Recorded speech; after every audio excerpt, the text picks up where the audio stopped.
साथियों, किसी भी संकट से निपटने के लिए टाइमिंग का बहुत महत्व होता है। सही समय पर लिए गए फैसलों ने देश में कोरोना संक्रमण को नियंत्रित करने में बहुत मदद की है। भविष्य में जब कभी भारत की कोरोना के खिलाफ लड़ाई का अध्ययन होगा तो ये दौर इसलिए भी याद किया जाएगा कि कैसे इस दौरान हमने साथ मिलकर के काम किया, कोऑपरेटिव फेडरलिज्म का सर्वोत्तम उदाहरण प्रस्तुत किया। साथियों, जब कोरोना दुनिया के अनेक देशों में चर्चा का विषय भी नहीं बना था,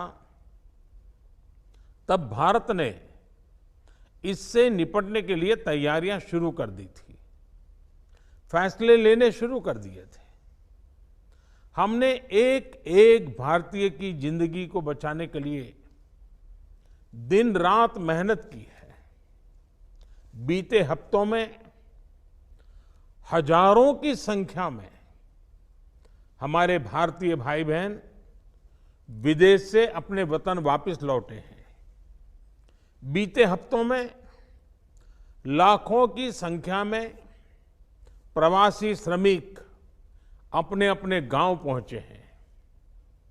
रेल, रोड, एयर, सी सारे मार्ग करीब करीब अब खुल चुके हैं। लेकिन इसके बावजूद, हमारी इतनी जनसंख्या होने के बावजूद भारत में कोरोना संक्रमण उस जैसा विनाशकारी प्रभाव नहीं दिखा पाया जो दुनिया के और देशों में कोरोना ने आफत पैदा की है। दुनिया के बड़े बड़े एक्सपर्ट्स, हेल्थ के जानकार, लॉकडाउन और भारत के लोगों द्वारा दिखाए गए अनुशासन की आज भारी चर्चा हो रही है। आज भारत में रिकवरी रेट 50% से ऊपर चला गया है। आज भारत दुनिया के उन देशों में अग्रणी है जहां कोरोना संक्रमित मरीजों का जीवन बच रहा है। कोरोना से किसी की भी मृत्यु दुखद है। हमारे लिए किसी एक भारतीय की भी मृत्यु असहज करने देने वाली है।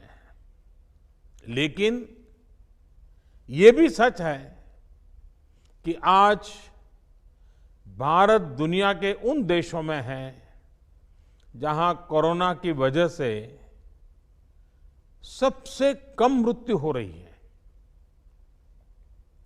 अब अनेक राज्यों के अनुभव आज आत्मविश्वास जगाते हैं कि भारत कोरोना के इस संकट में अपने नुकसान को सीमित करते हुए आगे बढ़ सकता है, अपनी अर्थव्यवस्था को तेजी से संभाल सकता है।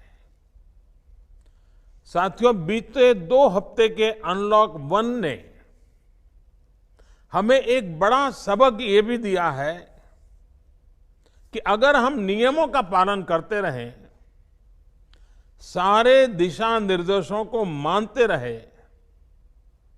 तो कोरोना संकट से भारत को कम से कम नुकसान होगा। इसलिए मास्क या फेस कवर, उस पर बहुत ज्यादा जोर देना अनिवार्य है, आवश्यक है।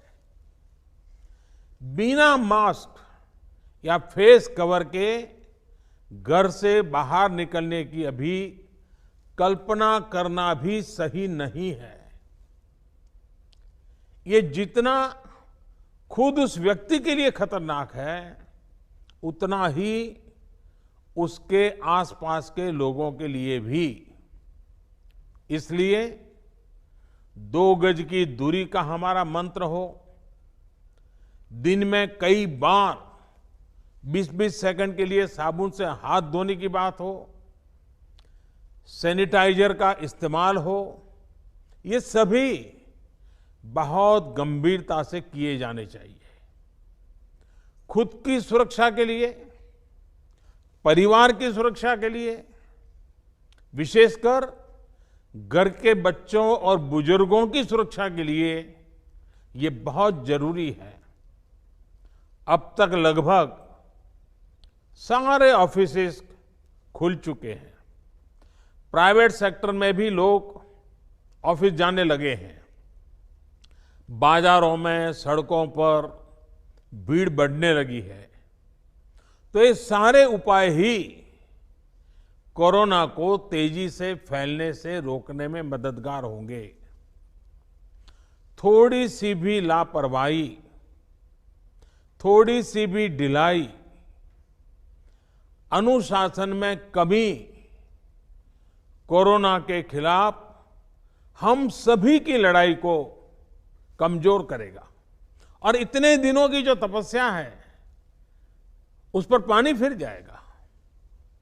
हमें इस बात का हमेशा ध्यान रखना है कि हम कोरोना को जितना रोक पाएंगे, उसका बढ़ना जितना रोक पाएंगे, उतना ही हमारी अर्थव्यवस्था खुलेगी, हमारे दफ्तर खुलेंगे, मार्केट खुलेंगे, ट्रांसपोर्ट के साधन खुलेंगे और उतने ही रोजगार के नए अवसर भी बनेंगे।